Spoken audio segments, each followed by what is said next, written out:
Welcome to another episode of The Brand Called You, a podcast and podcast show that brings you leadership lessons, knowledge, experience, and wisdom from thousands of successful individuals from around the world. I'm your host, Ashutosh Garg, and today I'm privileged to welcome a very accomplished individual who has chosen to make India his home from New Delhi, India, Mr. Carpentier de Gourdon. Welcome to the show. Thank you very much for inviting me, and good morning to you. Thank you. Is a distinguished fellow of the India Foundation. He's a convener, World Affairs of the Journal of International Issues. He's an author of a book titled From India to Infinity, and also of a book titled Memories of 101 Moons. And of course, he's got many, many more publications. So, before we get into religions, tell me about your journey and what got you interested in comparative religions, Indology, and a whole lot of other life forms. It runs in the family. On the father's side, we were settled in North Africa, Algeria and Morocco for well over 100 years. Mm-hmm. And my grandfather spoke fluent Arabic. And my father was an Orientalist as well as a sociologist. And he wrote 3 books on North African societies, history, and the influence of Islam and the West on North Africa. So very young, when I began to read all sorts of books on Oriental and Western religions and philosophies. And when I was about 14, my father and I decided jointly in Spain, when we were living at the time, that we would travel to the east, to India, on the road by car. And we would spend time in India studying the ancient philosophies and the civilizations. My father was particularly interested in Taoism and Buddhism. Hinduism came later in his field of view. But I was definitely an avid reader of all the books that were in the little institute that he had created in Barcelona, in Spain. Right. Very interesting. So now let's talk about comparative religions. What, in your view, are some of the fundamental philosophical differences between Eastern and Western religious traditions?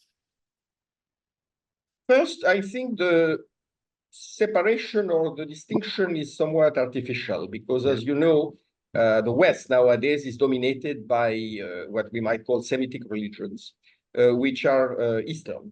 And you might more accurately want to talk about the so-called modern perspective on life, which emerged primarily in the 17th century in the West, maybe beginning in the 16th century with the Renaissance.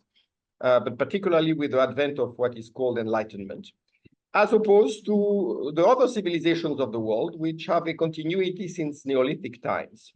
And that is perhaps the main difference you can establish between what we now call the West, the modern West, and the rest of the world, including India, which perhaps has kept more than any other civilization its original features.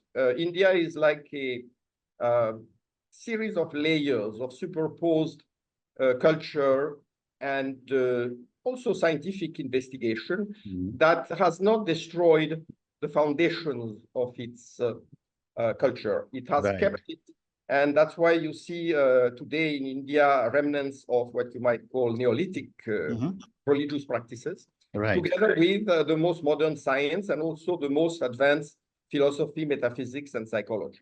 Very interesting. In that sense, the West has often carried out destruction of its previous stages of evolution in order to reach a sort of a relatively homogeneous, so-called Enlightenment, modern, secular civilization. Of course, it's by no means all-encompassing. You still have a lot of ancient traits in Western cultures, but they are far less accepted and far less common than they are in the East, and particularly in India.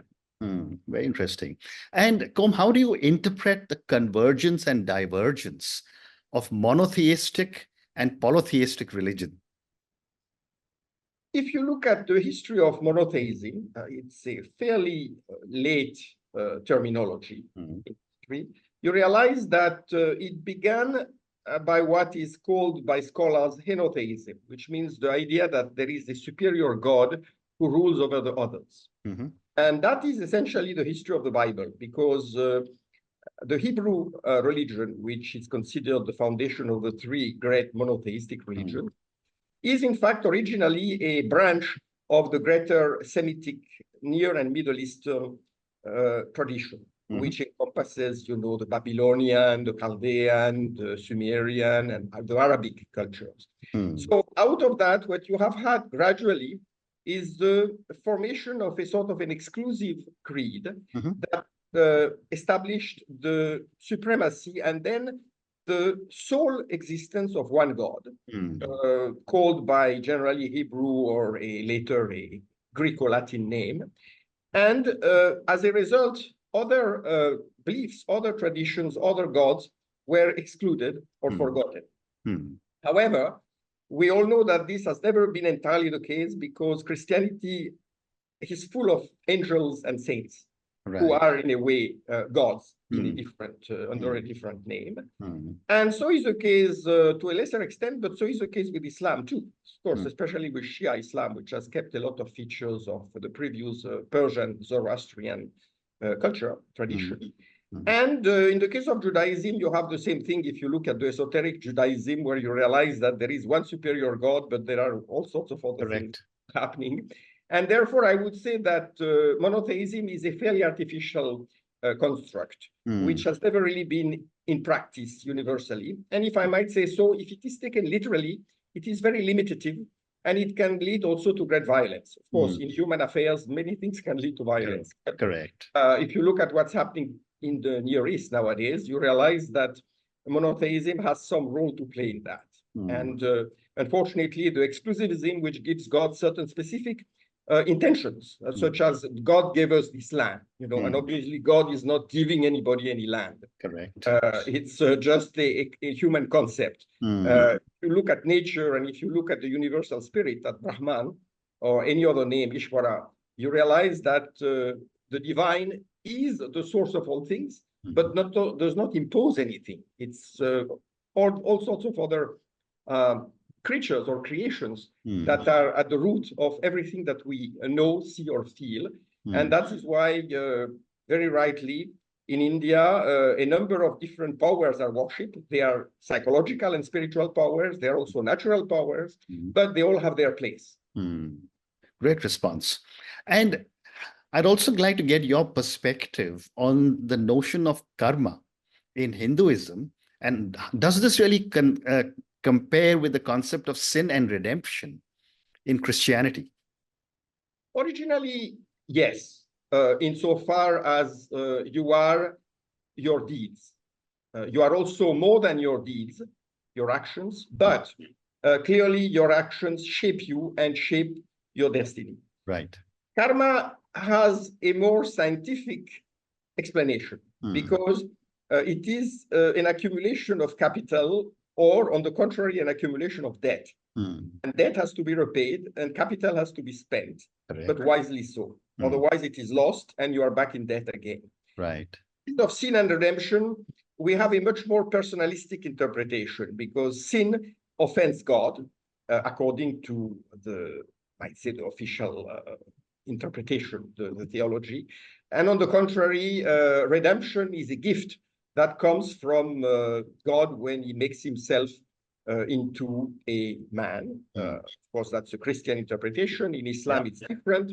And Judaism does not really accept redemption in that sense, So there you have very different and also historically determined versions of things. But I believe originally, karma probably seeded the explanation given in other religions, because there is no question that it's a very, very ancient acceptance that you have to pay the price for what you have done wrong, and you also will collect benefits from what you did right. Correct. Well said. And Kom, how do religious philosophies address the concept of afterlife, and what are some of the implications on cultural practices? Throughout history, the mystery of death has been paramount in the human mind. And therefore, many interpretations have been given, but they generally amount to, they can be put into 2 or 3 categories. The first is, of course, that you somehow have to earn enough during this life in terms of merit to ascend to a much more blissful and peaceful state. Whether it's in the company of God or whether it is in some sort of netherworld, technically you are either punished or rewarded. And that is one of the most fundamental explanations given by religions, old and new. Then, of course, you have the equally ancient notion of reincarnation or metempsychosis under various names, which means that there is a stream of consciousness that moves from body to body, and that purifies itself, or on the contrary, demeans itself. And therefore, according to that, it reincarnates or it inhabits either ever more perfected and virtuous beings, or on the contrary, it falls lower and lower in the scale of evolution, in the ladder of evolution, and then ends up in what we consider to be lower forms of life. Now, this, of course, is the Indian version, broadly speaking, but you find it in many other cultures with a number of varieties. And then, of course, the third version is the one that generally modern secular society subscribe to, which is agnostic. We don't know. And probably nothing happens. And once the body dies, everything disappears, and that's the end of it. Now, in terms of the laws of conservation of energy, that doesn't seem to make a lot of sense, because technically, if there is such a thing as intelligent life, then, and life obviously propagates itself and is everywhere that we can see, then there should be something that remains and that carries on. And that's why generally even many scientists today accept that there is a possibility of something that could be interpreted in more spiritual or philosophical terms as reincarnation. In other words, the pursuance, the accumulation, and then the transmission of a certain capital of information and gnosis, knowledge, intelligence, wisdom, that somehow is never lost, because we all know now that the so-called zero-point field in the universe is an accumulation of all the experience gathered by all forms of life throughout the universe. Therefore, it's like a sort of a giant data bank, if you want to take it in terms of modern science. Amazing. Thank you. What a great response. So now let's talk a little bit about Indology and Indian philosophical thought, which you have very deep knowledge of. Kom, what are the key philosophical contributions of the Vedic and Upanishadic texts in modern thought? They are multiple, and they are also fairly ancient, because right from let's say, the age of enlightenment, or even earlier, you had some transmission of philosophical concepts from India and China and other similar cultures to the West, to Europe, and then to America, of course. And by and large, the wisdom that was recovered in those messages of spirituality were very precious to the West, because they now enabled many Western intellectuals and spiritual seekers to break out of what I would call, perhaps a little severely, the prison of Semitic religious absolutism. Sense that they were able to look at a different perspective on life, on humanity, on the nature of God, on the nature of spirit. And as a result, you saw that there was no longer this absolute reliance on the so-called, sort of God's predilection for a certain kind of belief system and for certain kinds of people, by which I mean the supremacy of either the Jews or the Christians or the Muslims, because they had the right faith, the right God, and others were still looking for him or for it. And that, of course, was not tenable in the long run. And we see today that even among Christians, there is a great deal of questioning and doubt. And even the Pope has said, all religions may be seen as equivalent. I mean, that's a very difficult thing to explain, because you can't say all religions are the same. It's not true. And you can't say all religions are equal, because that's also rather meaningless, because equality means identity. And so you would just have to say that there are different paths, which is something that has been explained in many spiritual treatises, beginning with the Upanishads, and then you find that among the Sufis too, in the Masnavi of Rumi and many other texts. So clearly, the Upanishads have provided an ability to connect scientific inquiry to philosophical speculation, because the Upanishads do both, just like the Vedas do in their own way. And the very fact that in some of the suktas of the Rig Veda, Nisadiya, you have questions about who really created all this, and does he even know how he created it? And perhaps he didn't even create it, you know, perhaps it was forever existed. So these have been enormously useful vistas for physics, for biology, for chemistry. And they have enabled the Western science to free itself from the dogma that, for example, God created the universe 6,000 years ago. And therefore, everything has to be encapsulated within that, which is obviously impossible from a scientific perspective. Fascinating. So you can see the liberation that Indian philosophical insights have brought to the world. Very well said.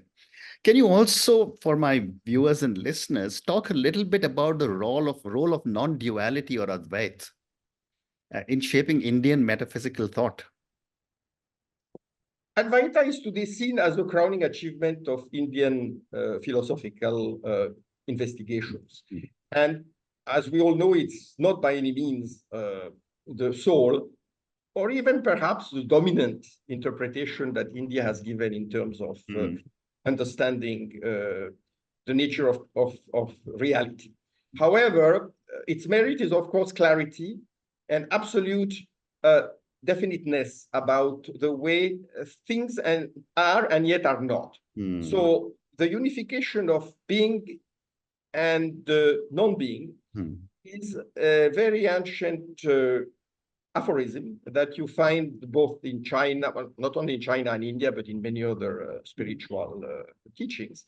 And that is something which, of course, in the West has been seen as the ultimate paradox or inconsistency, because either something is or is not. However, we all know now in fuzzy logic, and we know in quantum computing and quantum physics itself, that there is no such thing as mutually exclusive being and non-being, or yes and no. You see, things are both and the opposite, and they are neither. So that is something which has been the supreme achievement, perhaps, of Advaita. It is not unique to Advaita, because Buddhism, especially Mahayana Buddhism, has spelled out the same things in a different way. But in the case of, there is also the great consolation that Advaita brings, because it essentially enables people to rise above the suffering and the disappointments of life by showing that you do not have to regard it as something that's really happening. In fact, you should not. You are the observer, and there are many scriptures that explain to you how, as the observer, you are able to play the game, to enjoy it, but without ever confusing what you are with what is being done by something that you believe to be you. Fascinating. So time for 2 or 3 more questions for you, Combe. In what ways do you think Indian philosophy can contribute to resolving modern existential and ethical dilemmas?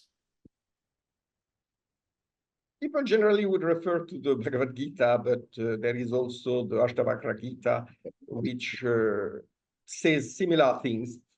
In other words, the ability to follow a moral code, to have a moral compass, is fundamental in any event, simply because, according to the very law of karma, it is what gives you the best chances to improve yourself, improve others around you, and therefore collect the fruit, although we all know that we should not do it for the results, but simply for the very dint of it. I mean, so in other words, there is a sort of a detachment, not only from action, but from the results of the action. So that is something which, one, makes you an arbiter of what you do, and you do not have to be constantly trying to please a vengeful and jealous God who is watching you from above. But rather, you do it for your own self, which includes everything in the universe. Very well. And that understanding and acceptance of the law of nature and attempt to harmonize yourself with the law of nature is probably the most optimistic and the most comforting way of achieving a well lived life, you know, a sort of what everybody talks about, which is the life well lived. Correct. Two more questions for you. What lessons can contemporary societies learn from the Indian philosophical concept of unity in diversity? Nowadays, this is a very common and widespread ideal. You know, let's have unity in diversity, simply because a lot of societies tried to be far too homogeneous in the past and found themselves to be in an uncomfortable state as a result. So now the focus on diversity is something that in India is part of life because of the very nature of Indian society, because of its. And of course, it's not an easy thing to achieve, because within diversity, there has to be a common respect for fundamental laws. And at the base of it, you have the laws of nature. And of course, in India, as in many other countries, you also hear about respect for the constitution, for example, which is only an attempt to reflect the laws of nature, or the spiritual laws, if you prefer, in a legal framework that people can understand or apply in a more rigorous way through the interpretation of experts, of scholars. So that itself shows that there are limits to freedom, inevitably. And therefore, diversity cannot be a mix of everything and its opposite. Although in the end, it can be that way, but there has to be a continuous attempt to bring all things together around a common goal, a common focus. And that's the role of the 4 ashramas, the varnashramas, and the role of moksha as a common goal, as a supreme objective. And in order to reach moksha, then you have to have artha. And artha itself depends on dharma. We all know there is that concatenation of the 4 goals of life. So in the West and in other parts of the world, there are equivalent terms to define this rule. The mistake we are making today is by trying to promote diversity without any kind of moral or ethical guidelines, is that we are creating an increasingly chaotic and also violent society in which often the worst elements impose their will. And people are supposed to accept that because it's part of diversity. And I can give several examples. We see a lot of that in the United States. We see a lot of that in Europe nowadays. And those societies, in the name of freedom, are in fact becoming more and more restrictive and dictatorial in many ways, which shows that they have taken the wrong path to unity in diversity. Correct. Well said. And my last question for you, how do you interpret the influence of Indian thought on Western intellectual traditions, particularly during the colonial and post-colonial periods? That's such a long